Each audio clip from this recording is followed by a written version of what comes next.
First time ko nga gagawa ng cake! Opo, baking na mas marami pa ang harot, no? Nagpatulong na nga ako kay Di kasi mas marunong siyang gumawa ng ganito.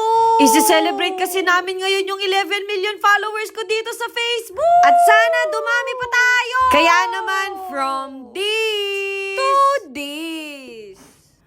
Hey, congrats! Kiss. Uy! At eto nga, ang saya ko ngayon.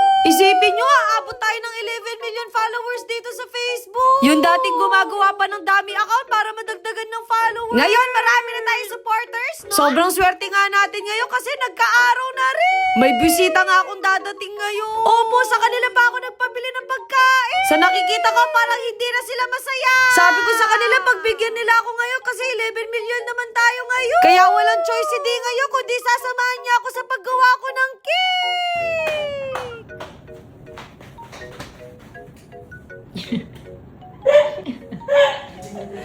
Diba naglaro ang mga bata? Sa sobrang daming ilaw sa amin, nalilito na rin ako. Nilagay na nga namin etong Nestle cream. Opo, gagawa tayo ng cake ngayon. Naglagay na rin ako ng condensed milk para magkaroon naman ako ng sweet sa katawan, no? Yung tipong lalanggamin na ako sa sobrang sweet. Napabili nga ako ng mixer kasi binabash niyo ako. May malaki kaming bahay pero wala kaming mixer. Ewan ko na lang talaga kung may sasabihin pa kayo, no? Sinabay na nga namin tong cocoa para maggalasa naman. Eto kasi yung gagamitin natin pang frost sa cake natin. Ang sarap palang mag-vlog nang walang masyadong ginagawa. Sana pala laging nandito si Di para nakakapagpahinga ako. Yung tipong siya yung naghahanap buhay tapos sitting pretty na lang ako. Hoy, hindi ka gagano. Pang budgetarian pala yung gagawin natin na cake. At para kayo magawa nyo din to.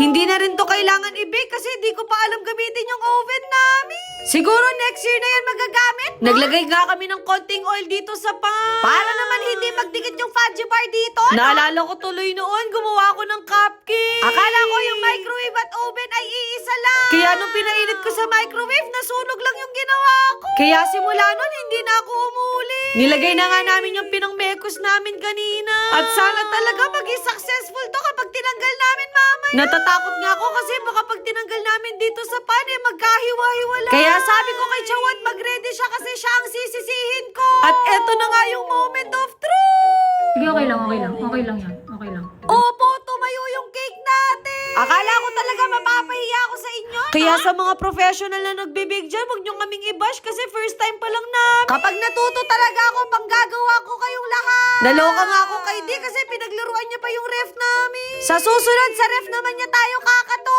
Maghihintay muna nga kami ng 15 minutes para tumigas naman siya. Siguro matutulog muna kami. Hoy, hindi pwede. Nagpabili nga din ako ng balon sa kanila para maramdaman ko naman na celebration to, no? Isipin nyo, nung nag 10 million followers ako, kasama ko din si Chawo. At grabe, isang buwan lang, nadagdagan tayo ng 1 million. Siguro yung mga followers ko na yun, kung binigyan ako ng tigpipisa, baka may million ako ngayon. Baka naman. Hoy, di ka gaganyan. At para gumanda naman yung cake natin, maglalagay tayo ng steak-o sa labas. Naalala ko yung pinaka-favorite ko dito, yung 2 steak-o na naka-plastic. Tapos pag-aawayan pa namin ni Bunso, no? Napasobra yata yung princess treatment sa akin ni Chawo. Nahiya na nga ako, baka akala niya wala akong alam dito sa bahay. Pero hindi niya alam, totoo talaga yun, no? Tumigas na nga yung cake natin, kaya it's time para maglagay na tayo ng steak-o. Aminin niyo, mas gumanda yung gawa natin. At sana kung ganyan kaganda, ganyan din kasarap, no? Naglagay din kami ng durog-durog na fudgy ball. Para mas magmukhang aesthetic yung cake natin. Pasensya na kayo, kinamay na namin kasi kami lang din ang kakain. Bigla tuloy nag-flashback sa akin yung ginawang cake sa akin ni Chawot noon. Sobrang na-appreciate ko nga tong tao na to kasi napaka-effort niya. Yung nagustuhan ko din sa personality niya, napaka-genuine niya din na tao. Na para bang siya yung magse-celebrate ngayon, no? Kaya maraming salamat sa mga naniwala sa amin. Kasi natiis niyo yung voiceover ko. At syempre, hindi naman ako papayag na hindi ko matitikman yung gawa namin, no? Sa itsura pa nga lang, alam ko lang masarap siya. Hindi ko pa natitikman pero approve agad sa akin. Itadaki In fairness, ang sarap ng gawa namin. 100/10 to sa amin. Ayun lang.